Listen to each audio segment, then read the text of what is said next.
โอ้โหน้ำยกเลยครับนี่คันแจ็ควันนะยกได้ไหมครับไม่รู้อ่ะสวัสดีครับแซบในซอยโคราชมานะครับผมนี่ฮะดูเสื้อนะดูสภาพพื้นที่ข้างหลังอะรู้แน่วันนี้มาตกปลาครับแต่วันนี้เรามาตกปลากระพงนี่แล้วครับตรงนี้เขื่อนออกไม่ได้นะพายุครับนู่นดูสาดดูนะ ดูครับฟ้าช่ำๆเลยครับท่านผู้ชมอันนี้ก็มีเวลาครึ่งวันนะครับเพราะว่ารอบบ่ายจะไปทำบุญฮะตอนเช้าก็เลยต้องมาทำบาปก่อน ไม่ใช่ครับท่านผู้ชมเรามาหาวัตถุดิบเข้าร้านครับเดี๋ยวลูกค้าไม่มีปลากระพงสดๆกินนะครับผมวันนี้มาอยู่กันที่บ่อบูสกายนะครับหมดคอกเลยอำเภอปักธงชัยโคราชครับที่ปักธงชัยหรือที่โคราชเนี่ยมันมีแค่บ่อเดียวตอนนี้ก็เลยถ้าเห็นผมตกปลากระพงก็เนี่ยครับบ่อบูสกายวันนี้จะเป็นแมตช์ปลากิโลนะ260ครับ260ครับ260โลนะค่าคัน900ครับค่าคัน900นะผมตีมูลค่าปลาไปแล้วตัวละ150ต้องได้6แต้มครับท่านผู้ชมดูว่าวันนี้ผมจะได้6แต้มหรือเปล่านะครับถ้าต่ำมา6แต้มถือว่าเจ็บตัวนะ คนถ่ายยิ้มชอบใจน้องอุ้มบอกกูก็เจ็บตัวบ่อยเหมือนกัน วันนี้ครับไม่ได้ลงก็แสดงว่าปลาไม่ได้นะ วันนี้ครับอุปกรณ์ที่ใช้เหมือนเดิมครับคันของแจ็ควันฮะนี่แจ็ควันครับเจคลาสสิกนะครับเวท62ครับ6 ฟุต 7ครับอันนี้คันครอบคลุมนะตีถ้าท่านผู้ชมเห็นผมบ่อยๆนะตกปลากระพงนะตกปลาช่อนตกปลากระสูบเขื่อนนะผมจะใช้คันนี้ครับแจ็ควันครับเจคลาสสิกครับสาย PE1 จากแจ็ควันครับถูกเหนียวทน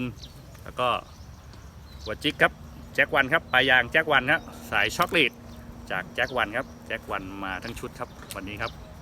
วันนี้ต้องมาดูว่าอุปกรณ์แจ็ควันจะมาหรือเปล่าสำคัญการตกปลาเอาแน่นอนไม่ได้ครับบางท่านที่ดูผมนะบางทริปก็แป๊กนะเจ็บตัวนะบางทริปก็รวยนะครับเอาแน่เอานอนไม่ได้ขณะนี้ปลาบ่อครับยิ่งปลาเขื่อนไม่ต้องพูดถึงครับแห้วประจำครับช่วงนี้ เดี๋ยวเรามาติดตามชมกันว่าวันนี้ผมจะหมานไหมครับ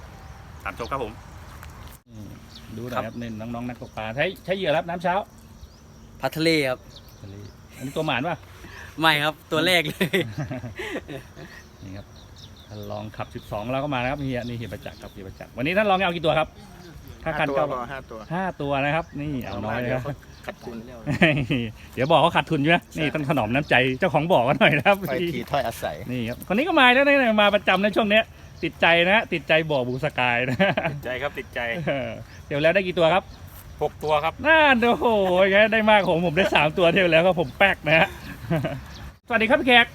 นี่ครับผมนี่พี่แขกเข้ามาเดี๋ยวนี้หนีได้ไปตกปรากฏนะปลากระพงไม่มาตกเลยเอาพี่น้องคนนี้ก็มาครับ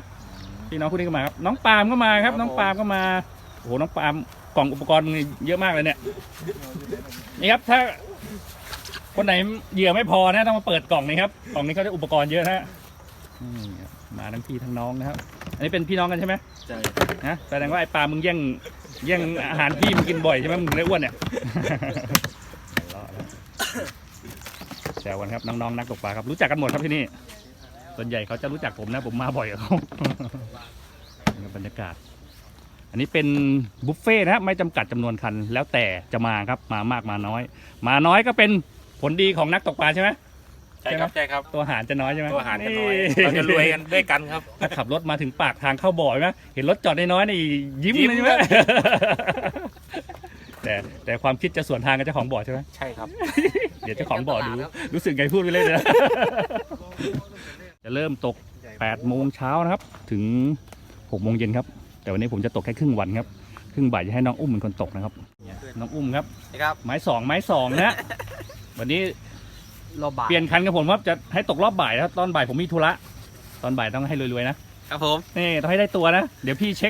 คผลงานนะรอบบ่ายนะตอนเช้าได้ถือกล้องให้พี่ก่อนนะเราดูตอนเช้าก่อนครับเดี๋ยวรู้ตอนบ่ายตอนเช้าไม่กินมันต้องกินบ่ายด้วยในเสื้อใหม่ด้วยมีเสื้อทีมเลยครับนี่ทีมอะไรนะแจ็คแหลวครับแจ็คแหลวเนี่ยโอ้โหแจ็คแหลวนี่แปลว่าอะไรบางคนก็ไม่เข้าใจภาษาโคราชนะไม่รู้ครับไม่ทราบไม่รู้ว่ากูจะได้ปลาหรือเปล่าใช่ไหมแจ็คแหลวนี่มีสมาชิกกี่คนแล้วเนี่ยทีมแจ็คแหลวเนี่ยมีกี่คนสมาชิกทีมแจ็คแหลวตอนสั่งเสื้อมี16 คนครับโอ้โหทีมใหญ่ขับ12เนี่ยขับ12มี13 คนเองแต่ตอนไปตกกันไม่รู้มีกี่คนนะครับเดี๋ยวเรามา ให้น้องอุ้มถือกล้องตอนเช้าวันนี้กล้องเราจะเดินนะครับไม่ได้กล้องอยู่กับที่นะไกล8 โมงแล้วครับวันนี้ เอาเป็นไอ้อะไร นักตกปลาเตรียมความพร้อมนะจะส่งเหยื่อที่ตัวเองมั่นใจเนี่ยลงไม้แรกกันหมดนะแล้วแต่สีส่วนใหญ่รู้สึกเช้าเนี่ยจะใส่สีเขียวกันค่อนข้างเยอะ เกินคันให้สัก5 ตัวด้วย สีเขียวเหลืองๆนะน่าส่งสัญญาณแล้ว โอ้ยควาย ดูสิครับวันนี้ไม้แรกมันจะแดกอีกไหมครับ รอบหลังๆมานี่ผมไม่เคยโดนเลยไม้แรกไม่รู้กี่แมปแล้วนะ ตีไม่ถึงปลาควายกัน กัดโชว์หน่อยครับไม้แรก ไม่มีกัดใครเลยนี่ เหยียบทั้งบ่อแล้ว นะ ผมมีครับฝั่งนู้นขึ้นแล้วครับ1 ตัวครับ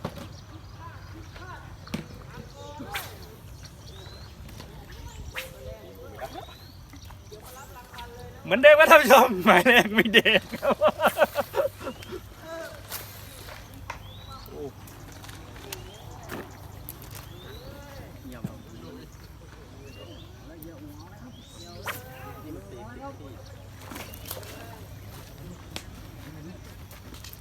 นี่ดูครับลูกพี่ลูกน้องใครจะโดนก่อน โอ้ยพูดไม่ได้เลยเอาอีกแล้ว คนเท่าเล่นก่อนอีกแล้วท่านผู้ชม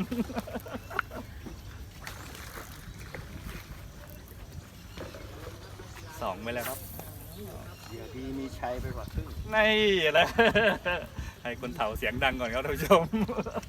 เดี๋ยวโดนมันตามจนได้เนี่ยจะดูมาเลยนเห็นไหมขึ้นนะมันเม็ดแรกมันตีผิด ไม้ที่ 3ยังไม่มีอาการกัดผมเลยครับท่านผู้ชมโดน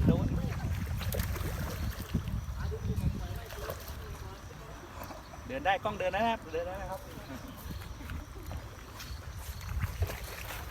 เฮ้ยเก็บอะไรวะ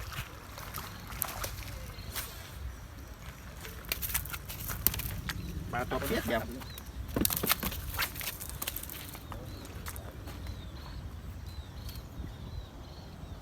โอ้ยตัวเดียวฉีกเลยอ่ะ หวานฉีกนะฮะ3 ไม้ไปแล้วแม่งยังไม่กัดผมเลยครับท่านผู้ชมขุนตัวใหญ่ครับ ตัวเดียวฉีกเลย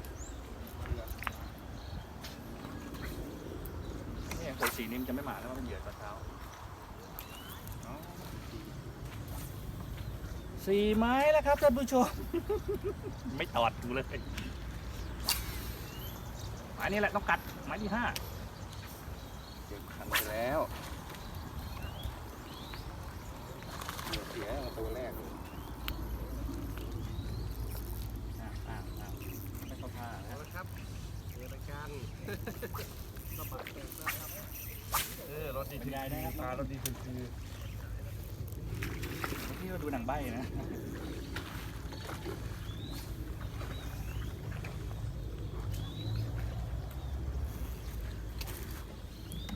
เอ๊ะปลาอยู่ตรงไหน5 ไม้นะมันไม่แดกเลย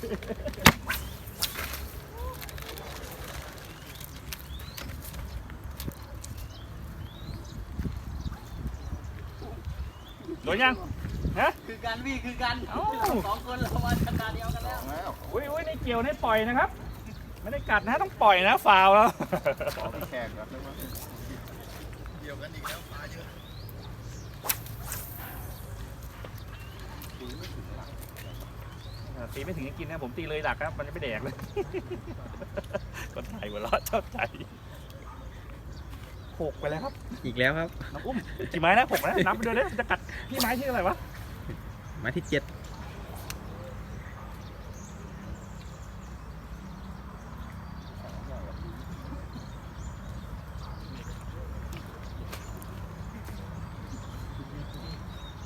เราได้คนละ2 ตัวกันไปแล้วนะฮะเรายังไม่ได้ว่าจะได้ตัวนึงมันยังไม่กัดเลย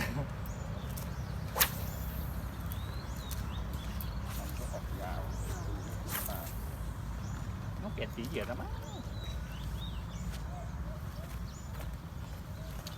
น้ำมันขุ่นเนี่ยเอาสีดำๆเนี่ยนี่น้ำอุ้มชี้เอาดำลงเลยเปลี่ยนเหยื่อครับ สีน้ำบ่อมันขุ่นมากกับฝนตกเปลี่ยนเหยื่อได้ดูตัวนี้ดูครับเอาสีดำๆนะฮะ กินแน่เล่นเนี้ย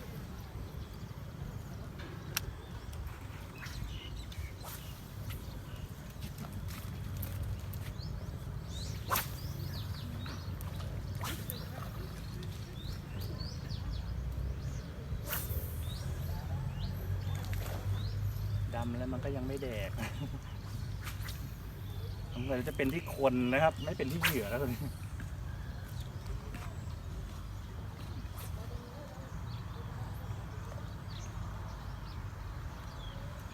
นะครับ900นะฮะ6 ตัวนะครับ ตัวแรกยังไม่แดกเลยกี่ไม้แล้วเนี่ย 8 แล้ว แปดไม้ที่8แล้วนะเที่ยวแล้วว่ากัดไม่ดี โอ้โหมาแล้ว เดี๋ยวแล้วกินไม้ที่ 9 ออกเสียงได้ฮะคนถ่าย สุดยอดครับ แล้วเหรอ มาแล้วครับแม่ชอบสีดำนี่เช้าลงสีเหลืองมันไม่กัดอย่าหลุดตัวไว้ปลาตัวแรกโอ้โหปลามายกเลยครับนี่เห็นไหมขันแจ็ควันนะยกได้ไหมครับถูกๆยกได้ครับ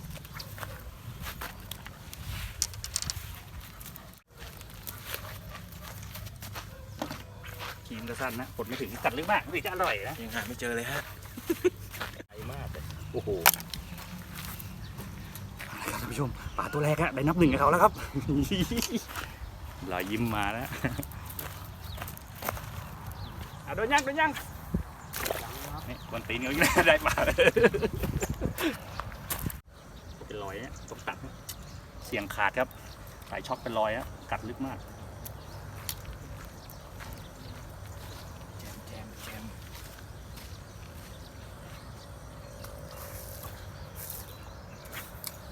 คิวมากเลยครับ ชิววะ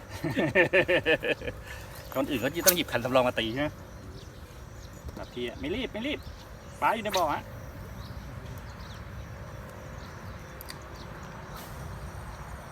วันนี้ไม่ได้นั่งใช่ไหม วันนี้ไม่นั่งครับวันนี้จะเดินครับเพราะเที่ยวแล้วนั่งแป๊กนะฮะ อยู่ที่เดิมวันนี้มีคนมาถ่ายให้นะว่าเดินได้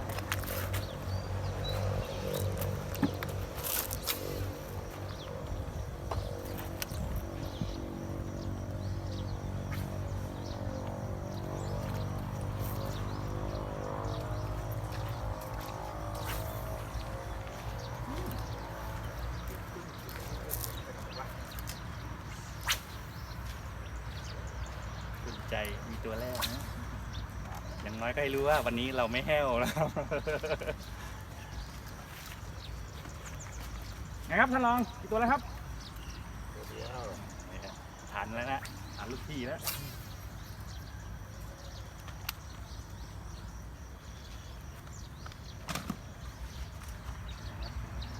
แป้งมาควนครับด้วย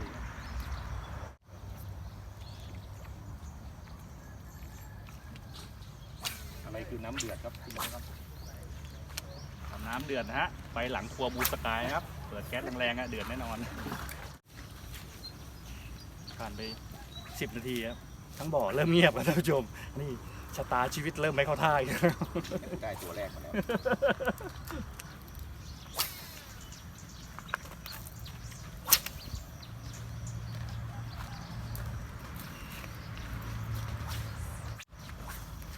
แต่เราจะต้องเซอร์เวย์นะน้องลุง ดูทรงแล้วลองเซอร์เวย์นะต้องลองเซอร์เวย์นะขยับทีละหน่อย โอ้โห โดนแล้วเอ้าไม่เอาปลาครับตัวแรกก็แบบ ครับ ตัวแรกปล่อยปลา น้ำบูนเลยเดินมาเลย โทษพี่ไม่ได้แล้วเนี่ยปล่อยปลา ปลดออโต้อะเมื่อกี้อะ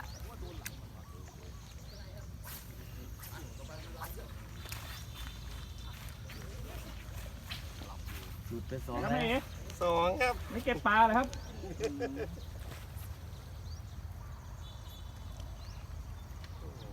เดือดตาม เดือดไหมเนี่ยเขาเรียกว่าเดือดอะไร อุ่นครับ เดือดอะไร อารมณ์เดือด อารมณ์เดือดอะไรใช่ไหม จะเซอร์เวย์ไปเรื่อยๆ หยอดทีละไม้ทีละไม้นะจะได้เห็นสมาชิกคนอื่นด้วยนะว่ามีใครบ้างอ้าวแย่งปลาลูกค้าได้นี่แย่งปลาลูกค้าได้นี่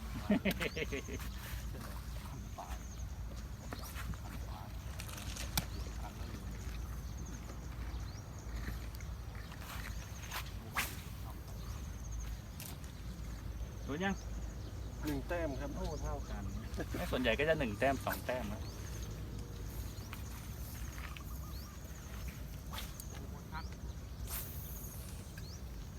โอ้บัญชันของคุณหมดแล้วนะฮะ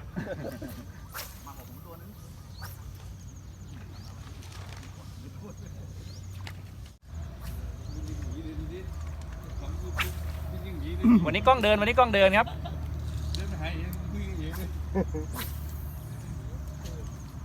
ต้องเรียนบุดีฝ่า เดี๋ยว YouTube จะไม่มีผลงานในการทำคลิปนะ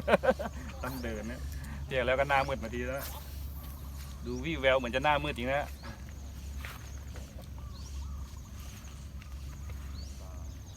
อัดยากอัดเย็นนะมึงนี่ดูหาดไงน้องปาล์มโดนยังฮะ ไม่มีคนยังไม่โดนนู่นโดนแล้วน้องถ่ายน้องหน่อยเฮ้ยปล่อยปลายด้วยกล้องไปแล้วอัดตลอดนะกล้องไปแล้วเซลเลยได้ เหี้ยเกี่ยวด้วย เกี่ยวด้วยโอ้ตกไม่แดกฮะเกี่ยวแม่งเลยเห็นไหมไอ้พวกเป็นไทยนะเซลเลยตกไม่ถ่ายเกี่ยวไว้เลย ฟ้า ฟาวครับฟ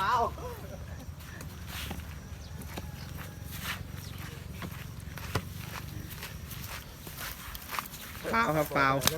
เอาฟ้าครับ ให้บอกเขาหนีเราไปหมดแล้วว่ะ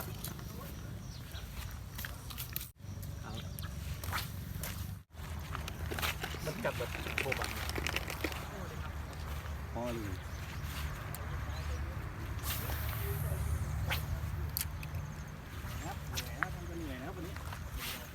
น่าจะเป็นงานขุดแล้ว ครับน้องปาล์มบอกกูยังหาปลาไม่เจอ ปลากัดเป็นไงฮะ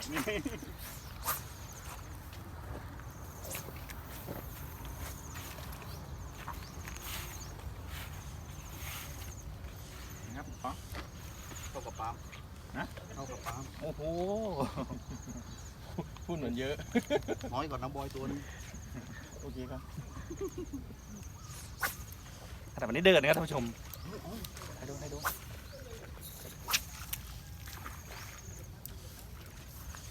มันอยู่หลุมนั้นแหละ พี่จะไปเปลี่ยนสี สุดนี้ไม่กัดได้กลับไปเป็นสีวงใครเนี่ยเยอะแยะเลยเนี่ย ของพี่แนนแหละ ช่างอย่าไปกลางวางเงินไม่อยากตีปลาเช้าน่ะ ตรงนี้มีปลาครับเร็วกล้องมาตรงนี้มีปลาถ่ายคนที่ได้ก่อนนะ เดี๋ยวค่อยถ่ายพี่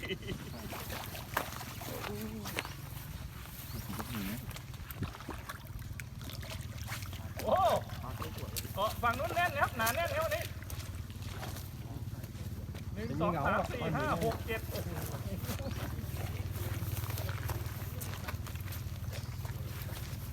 ดูเกาะฝั่งนู้นครับมันนี่แน่นนะ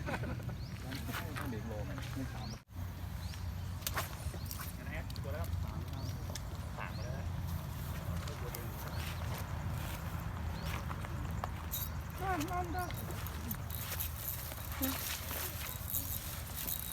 ว ทวงไม่ได้เลยนะฮะ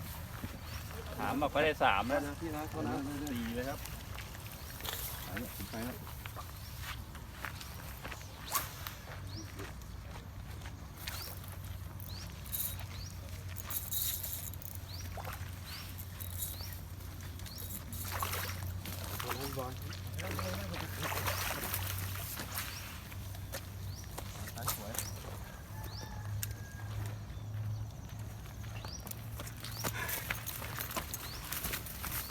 เย้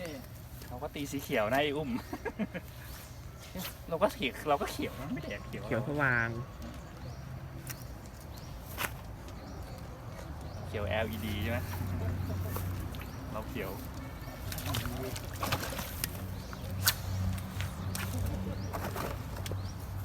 กล้องก็พี่ พี่ทุกทีมันชอบเล่นกล้องนะวันนี้มันไม่ค่อยเล่นกล้องนะสองแม่เป็น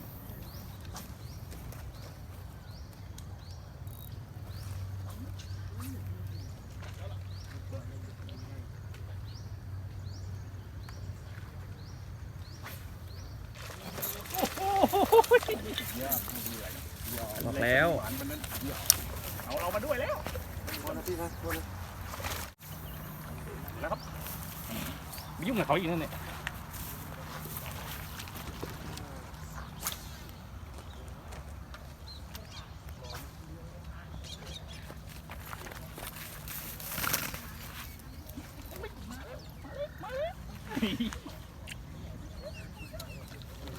สองลำมา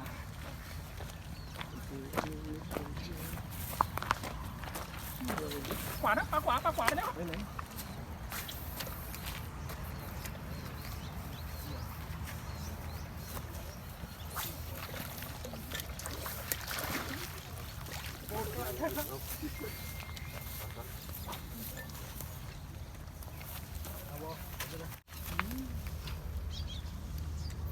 ปลาก็สวยมันกัดยากเลย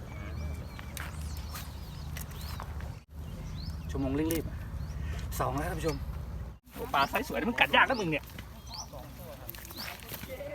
เงาวับเลย 2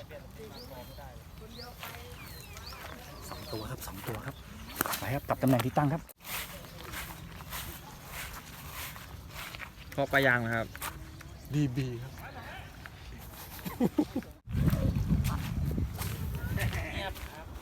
นี่ครับใครก่อน บอกเก็บอะไรมาก็ไม่รู้นะ เลย หาปลาตัวแรกอยู่ครับตอนนี้ผ่านไปประมาณ20 นาที โดนยังครับน้องปาล์ม ปลากัดเป็นไงพี่ นะครับปลากัดเป็นยังไงฮะ หนีน้ำบูนครับหนีครับ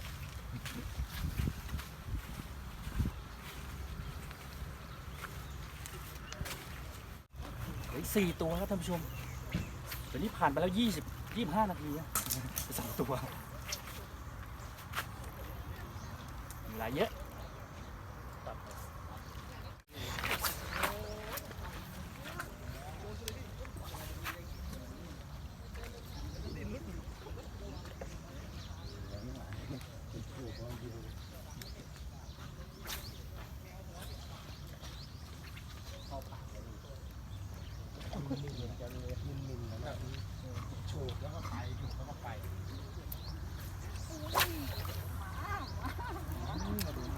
ชักสีดำอย่างนี้สีดำอีกแล้วไปลึกจัด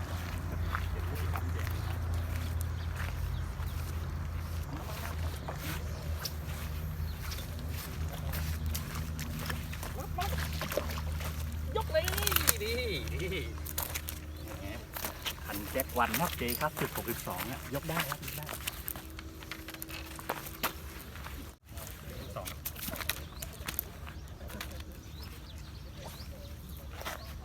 3 แล้วอีก3 ตัวอะไรครับเป้าฮะ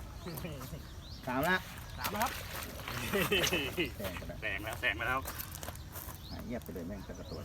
ไม้2เองนะ แซงลูกพี่อยู่แล้วครับโยมลูกพี่บอกไม่เอาตรงปลาตรงไหนมาวะเนี่ย เสา 3ป่ะพี่ เสา 3ใช่ไหม สีแล้ว นี่ช่างภาพบอกว่าเสา 3อะเอามาตัดน้องมันโดนบ่อยหลายทีแล้วนี่เนี่ยแย่งปลาน้องมันหน่อย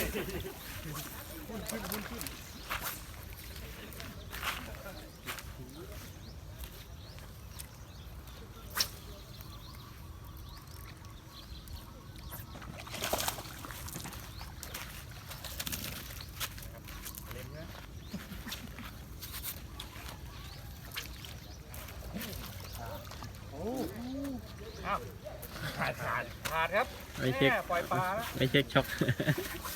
ช็อกเล็กอะไรเงี้ยเราต้องใช้ช็อกใหญ่เลยมาอีกเลยเสา 3ใช่ไหมจัดให้เลยน้องอุ้ม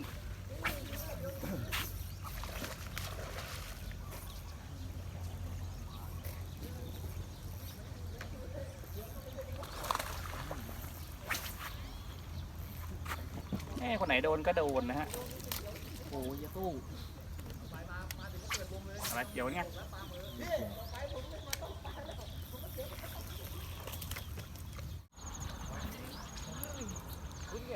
แน่หลุดใช่ไหมอ้าวซ้ำให้นี่นี่ก็หลุด ไอเลี้ยงหลายๆตัวน่ะ7 ตัวแล้วอ่ะ อยู่แล้วโอ้5 ตัวนะเก่งแค่ทำประกบเลยครับนี่ก็ได้5 ตัวก็จะไปปั๊บมาหา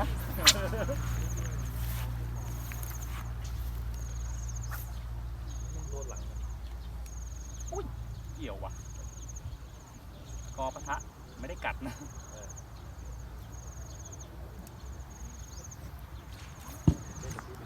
นี่ไงฮะบอกแล้วว่ากอปะทะนะติดเก็บมาครับอาการนี้ครับเก็บที่ปากไม่มีใหญ่อย่างเงี้ยครับ ทิ้งเหี่ยวเก็บของแล้ว ตีเกี่ยวแม่งเลยไม่กัดใช่ไหม มันเข้ากล้องอัดเลย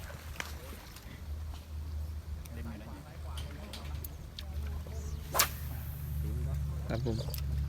ตามเข้ากล้องนี่ไงบอกแล้วเอ้าเชี่ยหลุด ตกใส่ปากหลุดเลย อยู่ตรงนั้นแหละ ใกล้1 ชั่วโมงนะฮะน้องเหี่ยวมาแล้วสวัสดีครับน้องเหี่ยวมาแล้วไหนถ่ายน้องเหี่ยวหน่อยน้องเหี่ยวหน่อยเป็นไงครับน้องเหี่ยว แห้วครับหวานกรอบอร่อย นี่ ที่ผมชอบรับประทานมากสุดในชีวิต น้องเหี่ยวเดินรอบบ่อนะ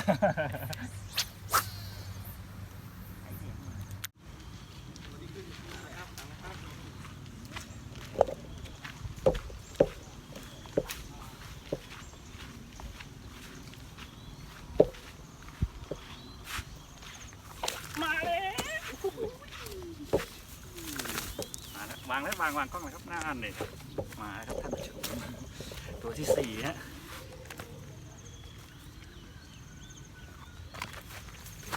ตัวที่ 4มาแล้ว ตัวใส่นั่นแหละมันเป็นหมายฟาร์มมัน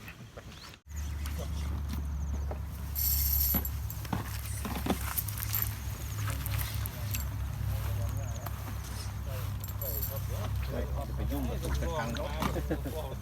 อันตรายสวิงอยู่เสย เราใกล้ตรงที่แต่ไม่ใช่คันขึ้นนะ เล่มอยู่ได้เล่มอยู่ตั้งนานเลยคิดไม่ออกบอกแมน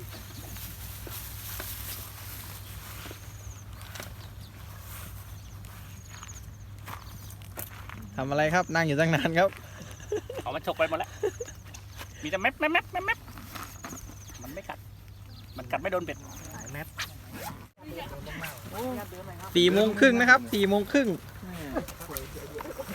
หมดแรงแล้วพี่ปลาตัวแรกครับปลาตัวแรกแขกเขาเลี้ยงนิดหนึ่งครับขอบคุณนะพี่โอ้พี่วุฒินี่รอที่สุดในกลุ่มแล้ว แกปาล์ม ครับ ปาล์มคนหายใจ เพิ่งเจอปลาตกมาทั้งวันชีวิต ปาล์มโดนนะครับ ตอนนี้ขณะนี้เวลาเที่ยง10 นาที ปลาอะไรปลาตัวแรกเหรอ ตัวแรกครับ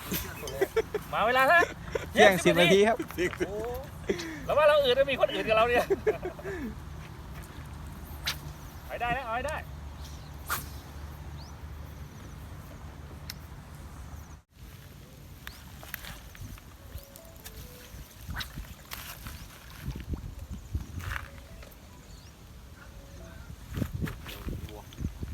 รอดแล้วเว้ยน้องมันรอดแล้วเว้ยหวานขาดใจจะมีใครนอกจากน้องปาล์ม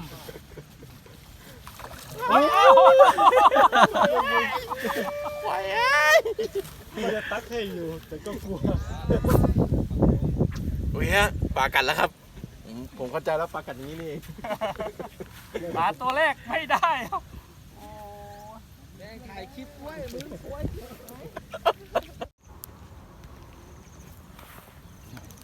ขณะนี้เวลา 12:30 น.ครับเที่ยงครึ่งครับยัง4 ตัวเหมาเดิมครับท่านผู้ชมเดี๋ยววันนี้ลง2 คนนะหารกันกับน้องอุ้มฮะเดี๋ยวรอบบ่ายให้น้องอุ้มโซโล่แทนนะสำหรับผมฮะ4 ตัว ไม่มานี่แล้วครับท่านผู้ชมเดี๋ยวให้มือสองจัดการนะครับ แต่ผมต้องกลับก่อนนะให้น้องอุ้มเดี๋ยวก็ให้เช็ครายงานว่าน้องอุ้มได้กี่ตัวตอนเย็นนะ ไปทำบุญ มีธุระตอนไปทำบุญไงโอ้เป็นเพราะพี่ไปทำบุญแล้วเนี่ยจะไปทำบุญนะบาปก็เลยทำให้ขึ้นขอบคุณทุกคนนะติดตามรับชมช่องแซ่บในซอยโคราชครับสำหรับปลากระพงเนี้ยตามชมคลิปต่อไปครับว่าจะทำเมนูอะไรให้ท่านผู้ชมได้ชมครับผมสำหรับวันนี้ครับแค่นี้ก่อนนะครับถูกใจอย่าลืมกดไลค์กดแชร์กดติดตามมีลูกดิ่งสั่นนะครับผมเจอกันคลิปหน้าครับผมสวัสดีครับบ๊ายบาย